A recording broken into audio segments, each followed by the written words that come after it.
Coucou tout le monde, j'espère que vous allez bien.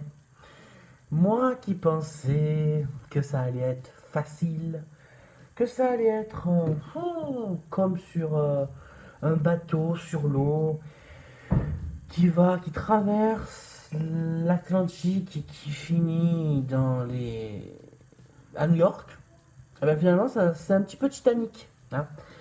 C'est un petit peu Titanic, c'est beaucoup plus difficile que ce que je pensais. Alors, je suis au jour. Alors là, on va résumer les jours 8, 9 et 10. Alors, j'espère que vous allez bien.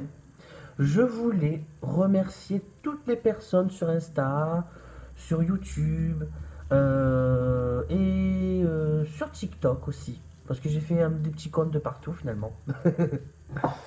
Je voulais vous remercier parce que c'est cool de me laisser des petits messages pour m'encourager, pour me guider, parce que finalement, tout ce que j'ai appris ces dernières années, j'ai l'impression que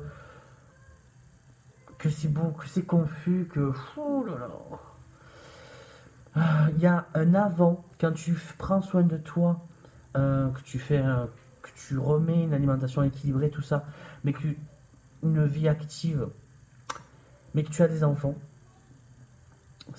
mais que tu n'as pas d'enfants. Ça, c'est un avant. Et après, il y a l'après, quand tu as des enfants, quand tu es dans la vie active, quand il faut payer les factures et tout ça, tout ça, tout ça, euh, tout est beaucoup plus compliqué. Alors, pour que les gens qui tombent sur cette vidéo, qui pour l'instant n'ont pas d'enfants, qui n'ont pas encore de vie active, c'est-à-dire qu'ils sont encore dans les études, malgré que les études, ça peut être vraiment super galère si on a un emploi à côté. Mais pour ceux qui n'ont pas trop de responsabilités encore, qui ne sont pas encore engagés dans la vie d'adulte, si vous devez perdre du poids, profitez-en maintenant, parce qu'après, c'est un tourbillon. Alors, je dis pas qu'après, c'est pas possible de le faire, loin de là. Manger équilibré, on peut manger équilibré toute sa vie, mais ça représente beaucoup plus de responsabilités, beaucoup plus de stress, tout est multiplié. Donc, franchement, si je devais donner un conseil à l'ancien Cyril quand il avait 20 ans, malgré qu'il y avait d'autres péripéties, mange équilibré, ne te prends pas la tête, fais-toi plaisir, mange de tout. Mange de tout. Te me dis pas je suis en régime ou je sais pas quoi. Mange juste équilibré, mange de tout. Fais l'effort pour manger de tout, sans abuser. Rien de plus. Et puis fais-toi plaisir, marche un petit peu, pourquoi pas. Bon, en tout cas, voilà. Ça a été un petit peu énergique ces derniers jours, malgré que je prends sur moi parce que j'ai cette fatigue qui est sur moi, mélangée à ce rhume. Donc finalement, pour résumer ces derniers jours, ils n'ont pas été parfaits, loin de là. De toute façon, cette chaîne YouTube, ce TikTok et ce YouTube que je fais, si vous pensez rêver, c'est pas fait pour ça. Je fais pas cette chaîne YouTube pour faire rêver. Cette chaîne, ce compte Instagram et ce TikTok sont pas là pour faire rêver. Ils sont là pour faire prendre conscience aux gens de ce qu'est la galère pour perdre du poids. Et pour toutes les autres formes d'addiction, on parle de perte de poids, on parle de prise de poids, de boulimie, c'est-à-dire ceux qui vont se faire vomir et ceux qui vont manger sans se faire vomir. Moi, je fais de la boulimie, mais je mange, je me fais pas vomir. Et puis, je ressemble à un cachalot sur l'eau, ou à une baleine échouée, ou l'un ou l'autre. Bon, ça me va très bien. Non, ça me va pas du tout, je suis au bord du gouffre, je vais me suicider. Bon, en gros, donc du coup, c'est pas fait pour faire rêver, c'est pour vous montrer la réalité. Parce que je trouve que il y a pas mal de. Je suis très fan de, euh, de plein de chaînes de vlogs, de tous les jours famille, tout ça. Notamment Ellie Rose et Baby Chou Family, je sais pas si vous connaissez, je pense que oui quand même. Et je trouve qu'on est un petit peu dans quelque chose de très positif. Mais on n'est pas dans. De toute façon, c'est pas des gens qui sont dans une addiction comme moi, qui sont dans une galère comme moi. Mais beaucoup de vlogueurs montrent une vie un petit peu euh, pas réelle pour moi, pour beaucoup d'autres personnes. En tout cas, je me sens beaucoup moins concerné par leur vie que par une vie de quelqu'un qui a montré un peu les hauts et les bas. Voilà. Moi, ce que je veux montrer à travers tout ça, c'est montrer qu'on peut s'en sortir malgré tout, on peut faire du poids. C'est vraiment galère de retrouver des repères alimentaires, ne serait-ce que même manger équilibré, c'est super compliqué pour quelqu'un qui a des addictions et qui met toute son émotion dans la nourriture. J'en reviens à bon, un petit dialogue un petit peu bête avec mon père qu'on a eu ce week-end, c'était pas méchant, mais je lui dis, putain, je me sens super lourd quoi. Il m'a dit, bah, t'as qu'à maigrir. Non mais c'était pas méchant, mais ça m'a même pas blessé parce qu'on n'était pas dans une conversation vraiment tu es comme ça, tu es comme ça. Non, c'était juste comme ça, mais franchement, aux personnes qui pensent que les gens gros ou trop minces, s'ils veulent mincir ou prendre du poids, ils ont qu'à maigrir ou manger, mais allez vous jeter à la mer, clairement. Je suis désolé. Au bout d'un moment, vous pensez que c'est un kiff d'être gros, de ressembler à une armoire à glace, de se tartiner 80 kilos sur le dos tous les jours.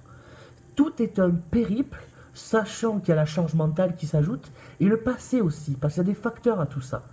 C'est, tout ce qui est très facile à dire n'est absolument pas facile à faire. Ça, il faut en prendre conscience. Alors, je donne un conseil à tous les gens qui ont la langue un petit peu trop... qui va dans tous les sens. Réfléchissez avant de parler, surtout à des gens qui sont en souffrance. C'est-à-dire des gens qui ont un défaut qui se voit.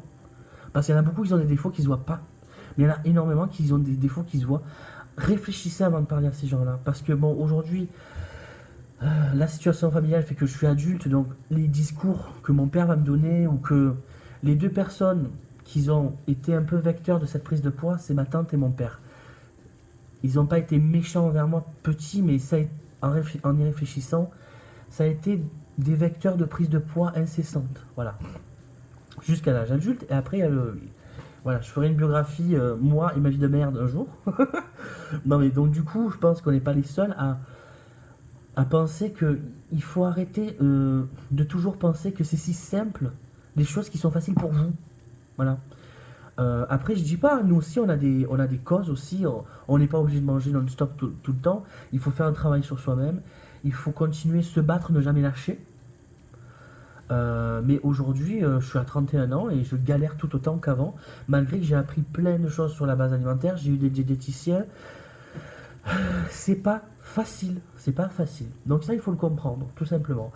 Donc en gros, ces 3 derniers jours, il y a eu beaucoup de bonnes choses. Il y a eu des choses où je parlais avec mon meilleur ami, avec mon ami à qui je marche la nuit en ce moment.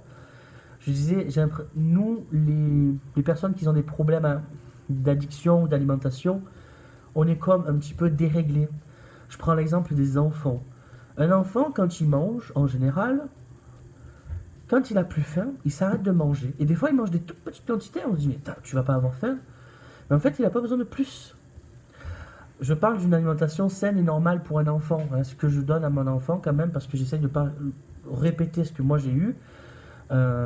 Après, par rapport à mon enfance, mon poids a été pris à partir d'un choc émotionnel. Peut-être que j'expliquerai ça un jour. Pour l'instant, je préfère me le garder pour moi. Mais dans tous les cas, ma fille et mon fils, je le vois. Bon, pour l'instant, mon fils est un bébé, mais pour ma fille, et j'ai eu plein d'autres enfants, on a tous eu des enfants autour de nous, hein, des cousins, machin, compagnie. Ils arrêtent de manger en général quand ils ont plus faim. Et leur poids, leur corps est équilibré comme ça. Parce qu'en fait, ils ont ce que je fais en ce moment, alimentation intuitive. Voilà. Ils ont ce que je fais en ce moment, c'est-à-dire l'alimentation intuitive. Tu manges un petit peu quand tu as faim, mais en fait, dès que tu ressens à peu près la satiété, tu arrêtes. Parce qu'en réalité, ton corps, il n'a pas besoin d'être blindé pour être bien. Mais quand on mange émotionnellement, oui, on a besoin de ce blindage qui va nous rendre encore plus fous. C'est très erroné et très éphémère de toute façon. Tout ce qui est le désir, le plaisir, c'est erroné. C'est un euphémisme. Tout ce qui est la raison, en termes de nourriture, c'est le mieux. Hein. Alors peut-être dans la vie, peut-être un peu moins, ça dépend. Ça dépend. Il y a plein de facteurs différents, mais en tout cas pour l'alimentation, je pense que il faut écouter la raison le mieux possible et équilibrer tout ça. Alors c'est en train de se faire. Je commence à redormir depuis que je fais cette alimentation intuitive. Ça fait du bien. Bon, j'ai eu une nuit très courte, mais bon, voilà. Je suis papa d'un bébé de 1 an, donc il y a ma compagne aussi, mais voilà, on a des nuits un peu courtes. On est encore pour ceux qui sont parents, on est encore dans le rush de la naissance. On n'a pas eu de repos depuis sa naissance, de ce petit bébé magnifique. Mais voilà, on n'a pas eu de vrai repos encore. Mais c'est en train de se stabiliser tout ça. Donc voilà, c'est le jour 8, 9 et 10. Je les appellerai réflexion. Réflexion parce que je pense à beaucoup de choses en ce moment et ça me fait du bien en fait. Ça me fait du bien. J'ai ce sentiment de renouveau, d'avoir envie de reprendre les choses, mais avec zénitude. Voilà, relaxation. Donc voilà le petit mot du jour.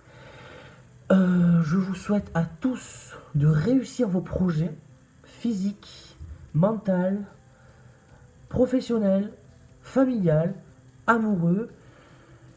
Je vous souhaite à tous une belle journée et surtout, n'oubliez pas de vivre. Vivez maintenant et pas demain. Ciao!